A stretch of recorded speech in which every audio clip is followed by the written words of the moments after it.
সেই সময়টাতে আরবাজ খান আচরিত হয়েছিল যখন দেখেছিল তার বাড়ির সামনে একটি মার্সিডিজ কার দাঁড়িয়ে আছে।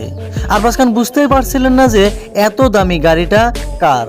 আরবাজ সাথে সাথেই তার ওয়াইফ সুরা খানকে ডাকেন। সুরা খান যখন ওই বাইরে আসেন, সুরা খানও দেখেন নতুন গাড়ি, যে গাড়িটার স্বপ্ন ছিল ছোট থেকেই সুরা খানেরও। কিছুক্ষণ পর একটা শব্দ হয়, যে শব্দ শুনলে আপনিও আচরিত হবেন। ইয়েস দোস্ত, আরবাজ খানের বিয়ের পর সবাই প্রশ্ন করেছিলেন যে সালমান খান কি গিফট করেছে আরবাজ ও সুরা খানকে। প্রায় 1 মাস পার হয়েছিল, তথাপিও সালমান খান কিছুই দেননি তাদের বিয়েতে।